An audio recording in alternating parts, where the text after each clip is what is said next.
শুভ সকাল। আজকে আমাদের সকালের দুপুরের রান্না হচ্ছে পুঁই ডাঁটার চচ্চড়ি, উচ্ছে ভাজা, আমের টক আর ডাল আর কাতলা মাছের আলু দিয়ে ঝোল। এই যে সরবরি তরকারি কাটছে, উচ্ছেটা কাটছে, কেটে এবার রান্না বসাবে।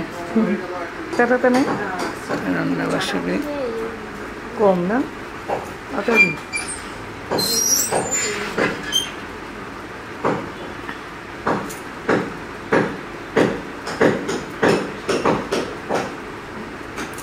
পুঁই ডাঁটাগুলোতে পাতা একটু কম ছিল। আমি আবার পুঁই ডাঁটাতে পাতাও খুব ভালোবাসি। এবার পুঁই ডাঁটাটা রান্না করবে। তেল দিয়েছি কড়াইতে।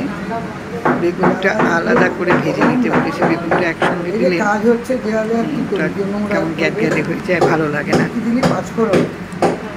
তেলটা গরম হতে পাঁচফোড়ন দেবে। ভালো লাগে আমার পাঁচফোড়ন দিয়ে কাঁচা লঙ্কাটা দিয়ে কাঁচা লঙ্কা তুলে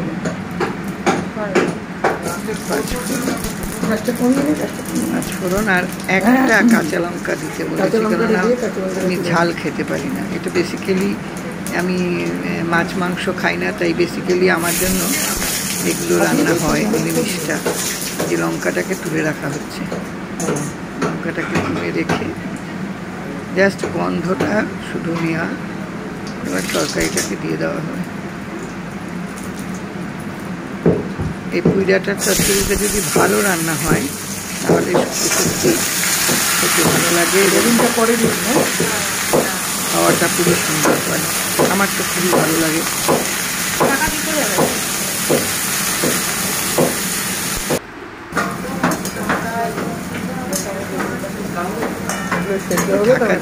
ঢাকা দিয়ে আর এই যে এখানটায় বেগুন ভাজা হয়েছে, এই ঢাকা দিয়ে একটু যখন মজবে তখন ওই বেগুনটা দিয়ে দেওয়া হবে।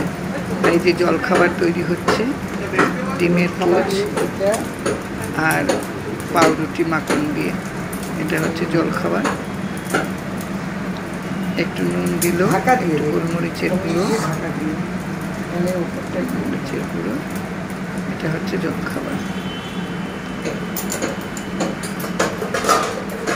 এই যে ওরা ওদের সঙ্গে বেশ কথাবার্তা বলছে। কাজে কথা বলার সুযোগ দিয়ে আবার ঢাকা দিয়ে দেওয়া হলো।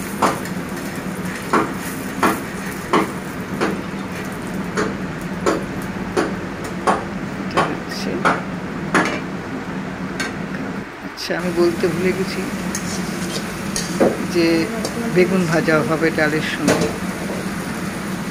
এটা হচ্ছে তরকারিটা। খেতে ইচ্ছে করছে।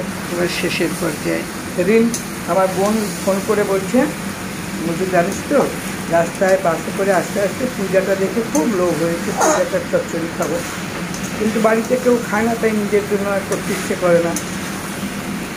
বাড়িতে এসেছি, যাই হোক মনের মধ্যে একটা ইচ্ছে ছিল। তো হঠাৎ করে দেখি উল্টো দিকের ফ্ল্যাট থেকে মাসিমা পূজাটারই চচ্চড়ি করে এনে ওকে দিয়েছে। তাই বলছে, বড়দি দেখ কীরকম। আমি না মন থেকে চেয়েছি, তাই ঠাকুর ওকে দিয়েছে। এই পূজাটার চচ্চড়িটা এরকম শুকনো শুকনোই রাখবে সুন্দর করে, দারুণ একটু মিষ্টি দিই। আজকে এবার আমাদের বাড়ির দেয়ালে কাজ চলছে ফ্ল্যাটের। এই যে একদম আমার ডাইনিং স্পেসের জানালাটা ধরে ওরা কাজ করছে। ওই একটু বাদে বাদে জল চাইছে, এটা চাইছে, সেটা চাইছে। যে জল দিয়েছি, কি অবাধ গতিবিধি ওদের! এটা আমরা ভয় পাবো, কিন্তু ওরা কত অনায়াসে। এটা কিন্তু 5 তলার ওপর, এবং ওরা কি সুন্দরভাবে যাতায়াত করছে। আর এই যে এখানটায় দেয়ালটাকে পুরো ঘষে মেজে ঠিক করে নিচ্ছে সুন্দর করবার তাগিদে। এই যে ছেলেগুলো প্রচণ্ড গরম জল খাচ্ছে, আর এই জলটা ওরা আমাদের কাছে, যাই হোক।